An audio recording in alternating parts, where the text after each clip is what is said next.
Hi friends, എല്ലാവർക്കും Aisha's dream വേൾഡിൻ്റെ പുതിയൊരു വീഡിയോയിലേക്ക് സ്വാഗതം. ഇന്ന് നമ്മൾ പച്ചമാങ്ങ കൊണ്ട് ഒരു വർഷം വരെ സൂക്ഷിച്ച് വെക്കാൻ പറ്റിയ നല്ലൊരു സ്ക്വാഷാണ് തയ്യാറാക്കിയെടുക്കുന്നത്. ഇതുപോലെ സ്ക്വാഷ് ഉണ്ടാക്കി വെക്കുകയാണെങ്കിൽ നമുക്ക് മാങ്ങ സീസൺ കഴിഞ്ഞാലും മാങ്ങ ജ്യൂസ് ഉണ്ടാക്കി കുടിക്കാനായിട്ട് പറ്റും. ഇതിൽ നമ്മൾ നാച്ചുറൽ പ്രിസർവേറ്റീവ്സ് മാത്രം ചേർത്ത് കൊടുത്തിട്ടാണ് തയ്യാറാക്കിയെടുക്കുന്നത്. അപ്പോൾ നിങ്ങൾ വീഡിയോ സ്കിപ്പ് ചെയ്യാതെ മുഴുവനായിട്ടും കണ്ടു നോക്കൂട്ടോ. എന്നിട്ട് നമ്മുടെ വീഡിയോ നിങ്ങൾക്ക് ഇഷ്ടമാവുകയാണെങ്കിൽ ലൈക്ക് ചെയ്യാനും നിങ്ങളുടെ ഫ്രണ്ട്സിനും ഫാമിലിയിലേക്കൊക്കെ ഒന്ന് ഷെയർ ചെയ്ത് കൊടുക്കാനും ചാനൽ സബ്സ്ക്രൈബ് ചെയ്യാതെ ആരെങ്കിലും കാണുന്നവരുണ്ടെങ്കിൽ സബ്സ്ക്രൈബ് ചെയ്ത് സപ്പോർട്ട് ചെയ്യാനൊന്നും മറന്നു പോകരുത് കേട്ടോ. അപ്പോൾ ഈ പച്ചമാങ്ങ സ്ക്വാഷ് ഉണ്ടാക്കാനായിട്ട് ഞാനിവിടെ നല്ല മൂപ്പെത്തിയ മാങ്ങ നോക്കിയിട്ട് 4 എണ്ണമാണ് കേട്ടോ എടുത്തിട്ടുള്ളത്. ഈ 4 മാങ്ങയും ഒരു പീലർ വെച്ചിട്ടോ അല്ലെങ്കിൽ ഒരു കത്തി വെച്ചിട്ടോ അതിൻ്റെ തൊലിയൊക്കെ ഒന്ന് കളഞ്ഞെടുക്കുക. നമ്മളെടുത്ത മാങ്ങ വലിയ മാങ്ങ ആയതുകൊണ്ട് അത്യാവശ്യം ക്വാണ്ടിറ്റിയിൽ തന്നെ നമുക്ക് ഈ സ്ക്വാഷ് ഉണ്ടാക്കി എടുക്കാനായിട്ട് പറ്റും.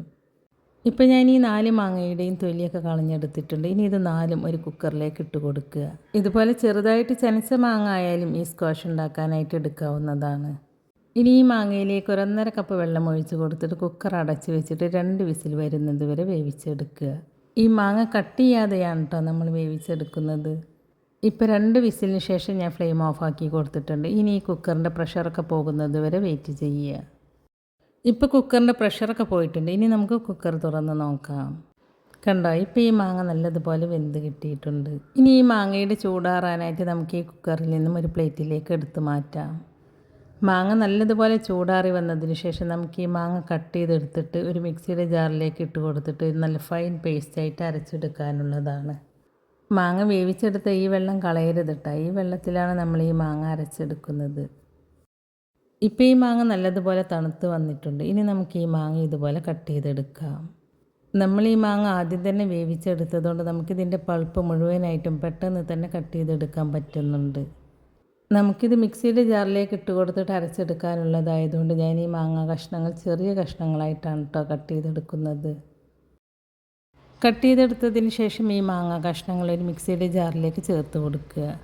ഞാൻ ഈ മാങ്ങ കഷ്ണങ്ങൾ മുഴുവനായിട്ടും ഈ മിക്സിയുടെ ജാറിലേക്ക് ചേർത്ത് കൊടുത്തിട്ടുണ്ട് കേട്ടോ. ഇനി നമ്മൾ നേരത്തെ മാങ്ങ വേവിച്ചെടുത്ത വെള്ളമില്ലേ, അത് മുഴുവനായിട്ടും ഈ മിക്സിയുടെ ജാറിലേക്ക് ചേർത്ത് കൊടുക്കുക. പിന്നെ ഒരു കഷ്ണം ഇഞ്ചി ചെറുതായി കട്ട് ചെയ്തതാണ് ചേർത്ത് കൊടുക്കുന്നത്. പിന്നെ കുറച്ച് പുതിനയിലയും ഒരു 3 ഏലക്കയും ചേർത്ത് കൊടുത്തിട്ട് ഇതെല്ലാം കൂടി നല്ല ഫൈൻ പേസ്റ്റായിട്ട് അരച്ചെടുക്കുക. നിങ്ങൾക്ക് മാങ്ങയുടെ ഫ്ലേവർ മാത്രമാണ് ഇഷ്ടമുള്ളത് വെച്ചാൽ അപ്പോൾ ഇഞ്ചിയും പുതിനയിലയും ഏലക്കൊന്നും ചേർത്ത് കൊടുക്കേണ്ട ആവശ്യമില്ല. അപ്പോൾ ഈ മാങ്ങ മാത്രം അരച്ചെടുത്താൽ മതി കേട്ടോ. ഇനി ഇത് അരച്ചെടുക്കുന്ന സമയത്ത് ടൈറ്റായിട്ട് വരികയാണ്, നിങ്ങൾക്കിത് അടിച്ചെടുക്കാൻ പറ്റുന്നില്ല എന്നൊക്കെ തോന്നുകയാണെങ്കിൽ അപ്പോൾ കുറച്ച് തിളപ്പിച്ചാറിയ വെള്ളം ചേർത്ത് കൊടുത്തിട്ട് അരച്ചെടുത്താൽ മതി. അപ്പോൾ ഇതാ കണ്ടല്ലോ, കട്ടകളൊന്നും ഇല്ലാത്ത രീതിയിൽ നല്ല ഫൈനായിട്ട് തന്നെ നമുക്കിത് അരഞ്ഞ് കിട്ടിയിട്ടുണ്ട്. ഇതിൽ മാങ്ങയുടെ നാരെന്തെങ്കിലും ഉണ്ടെങ്കിൽ അതൊന്ന് പോയി കിട്ടാൻ വേണ്ടിയിട്ടാണ് കേട്ടോ നമ്മളിതൊന്ന് അരിച്ചെടുക്കുന്നത്. നമുക്ക് ഈ മാങ്ങയുടെ പൾപ്പ് മാത്രം മതി, അതുകൊണ്ടാണ് നമ്മൾ ഈ നാരുകളൊക്കെ കളഞ്ഞെടുക്കുന്നത്. ഇപ്പം ഞാനിത് നല്ലതുപോലെ ഒന്ന് അരിച്ചെടുത്തിട്ടുണ്ട്. ഇനി ഒരു ചുവട് കട്ടിയുള്ള പാത്രം അടുപ്പത്തേക്ക് വെച്ച് കൊടുത്തിട്ട് അതിലേക്ക് 250 ml കപ്പിൽ 1 കപ്പ് പഞ്ചസാര ചേർത്ത് കൊടുക്കുക. ഇത് ഈ ഒരു സ്ക്വാഷിലേക്ക് ഫുള്ളായിട്ടുള്ള പഞ്ചസാരയാണ് കേട്ടോ ചേർത്ത് കൊടുത്തിട്ടുള്ളത്. ഇനി നമ്മൾ പഞ്ചസാര എടുത്ത അതേ കപ്പിൽ 1 കപ്പ് വെള്ളം ചേർത്ത് കൊടുത്തിട്ട് ഈ പഞ്ചസാര നല്ലതുപോലെ ഒന്ന് മെൽറ്റ് ചെയ്തെടുക്കുക.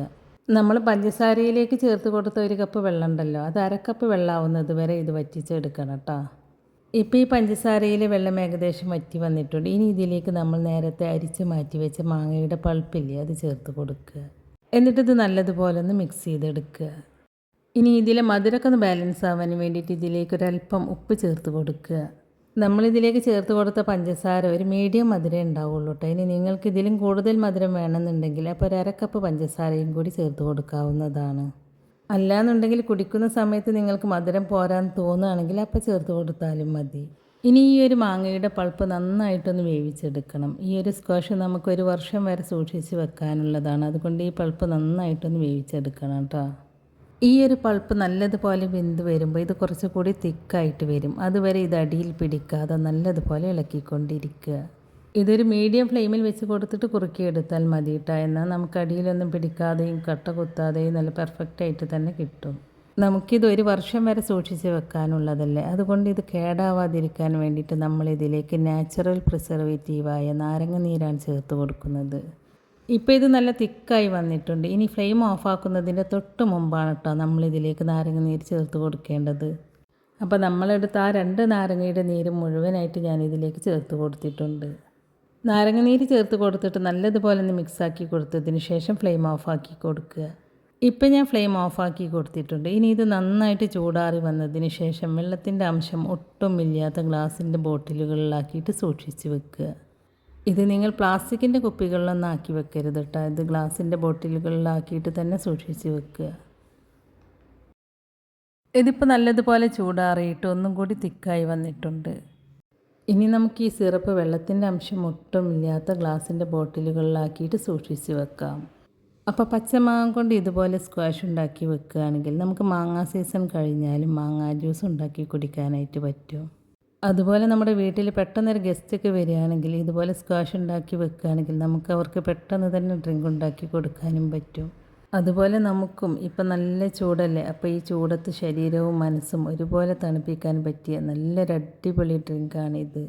അപ്പോൾ പച്ചമാങ്ങ കൊണ്ട് നിങ്ങൾ ഇതുവരെ സ്ക്വാഷ് ഉണ്ടാക്കി നോക്കിയിട്ടില്ലെങ്കിൽ ഇതുപോലെ ഒന്ന് ഉണ്ടാക്കിയിട്ട് സ്റ്റോർ ചെയ്ത് വെക്കൂട്ടോ. തീർച്ചയായിട്ടും നിങ്ങൾക്കിത് വളരെയധികം യൂസ്ഫുൾ ആവും. ഇനി ഈ സ്ക്വാഷ് കൊണ്ട് എങ്ങനെയാണ് ഡ്രിങ്ക് ഉണ്ടാക്കിയെടുക്കുന്നത് എന്നൊന്ന് നമുക്ക് നോക്കാം. നിങ്ങൾക്ക് ജ്യൂസിൽ കസ്കസ് ചേർക്കാൻ ഇഷ്ടമാണെങ്കിൽ കസ്കസ് ഇതുപോലെ ഒന്ന് സോക്ക് ചെയ്തെടുക്കുക. അപ്പോൾ ഡ്രിങ്ക് ഉണ്ടാക്കിയെടുക്കാനായിട്ട് ഞാനിവിടെ 2 ഗ്ലാസ് എടുത്ത് വെച്ചിട്ട് അതിലേക്ക് ആദ്യം തന്നെ കുറച്ച് ഐസ് ക്യൂബ്സാണ് ചേർത്ത് കൊടുക്കുന്നത്. പിന്നെ നമ്മൾ സോക്ക് ചെയ്തെടുത്ത കസ്കസ് ചേർത്ത് കൊടുക്കുക. അതിനുശേഷം നമ്മൾ ഉണ്ടാക്കി വെച്ച പച്ചമാങ്ങയുടെ സ്ക്വാഷ് ചേർത്ത് കൊടുക്കുക. 1 ഗ്ലാസ്സിലേക്ക് 2 ടേബിൾ സ്പൂൺ നമ്മൾ സ്ക്വാഷ് ചേർത്ത് കൊടുത്താൽ മതി കേട്ടോ. ഈ 2 ടേബിൾ സ്പൂൺ ചേർത്ത് കൊടുത്താൽ തന്നെ നമ്മുടെ ഡ്രിങ്ക് അത്യാവശ്യം തിക്കായിട്ട് തന്നെ കിട്ടും. സ്ക്വാഷ് ചേർത്ത് കൊടുത്തതിന് ശേഷം ഞാൻ 1 ഗ്ലാസ്സിലേക്ക് നല്ല തണുത്ത വെള്ളമാണ് ചേർത്ത് കൊടുക്കുന്നത്. വെള്ളം ചേർത്ത് കൊടുത്തതിന് ശേഷം നല്ലതുപോലെ ഒന്ന് മിക്സ് ചെയ്തെടുക്കുക. ഇപ്പോൾ നമ്മുടെ 1ാമത്തെ ഡ്രിങ്ക് ഇവിടെ റെഡി ആയിട്ടുണ്ട്. ഇനി 2ാമത്തെ ഗ്ലാസ്സിലേക്ക് ഞാൻ സോഡയാണ് ചേർത്ത് കൊടുക്കുന്നത്. സോഡ ചേർത്ത് കൊടുക്കുമ്പോൾ നല്ലൊരു ടേസ്റ്റാണ് ഈ ഡ്രിങ്ക്. അപ്പോൾ നിങ്ങൾക്കിത് തണുത്ത വെള്ളം ചേർത്ത് കൊടുത്തിട്ടോ അല്ലെങ്കിൽ സോഡ ചേർത്ത് കൊടുത്തിട്ടോ ഒക്കെ ഈ ജ്യൂസ് റെഡിയാക്കി എടുക്കാവുന്നതാണ്. അപ്പോൾ നമ്മുടെ ഇന്നത്തെ വീഡിയോ നിങ്ങൾക്ക് ഇഷ്ടമായിട്ടുണ്ടാവുമെന്ന് വിചാരിക്കുന്നു. ഇഷ്ടമായിട്ടുണ്ടെങ്കിൽ ലൈക്ക് ചെയ്യാനും നിങ്ങളുടെ ഫ്രണ്ട്സിനും ഫാമിലിയിലേക്കൊക്കെ ഒന്ന് ഷെയർ ചെയ്ത് കൊടുക്കാനും ചാനൽ സബ്സ്ക്രൈബ് ചെയ്യാതെ ആരെങ്കിലും കാണുന്നവരുണ്ടെങ്കിൽ സബ്സ്ക്രൈബ് ചെയ്ത് സപ്പോർട്ട് ചെയ്യാനൊന്നും മറന്നു പോകരുത് കേട്ടോ. സബ്സ്ക്രൈബ് ചെയ്യുമ്പോൾ കൂടെ കാണുന്ന നോട്ടിഫിക്കേഷൻ ബെല്ല് കൂടി ഓണാക്കി വെക്കുകയാണെങ്കിൽ ഞാൻ പുതിയ റെസിപ്പീസ് അപ്ലോഡ് ചെയ്യുമ്പോൾ അതിൻ്റെ നോട്ടിഫിക്കേഷൻ നിങ്ങൾക്ക് കിട്ടുന്നതാണ്. അപ്പോൾ ഇൻഷാ അല്ലാഹ് പുതിയ റെസിപ്പീസുമായി ഞാൻ വീണ്ടും വരാം. താങ്ക്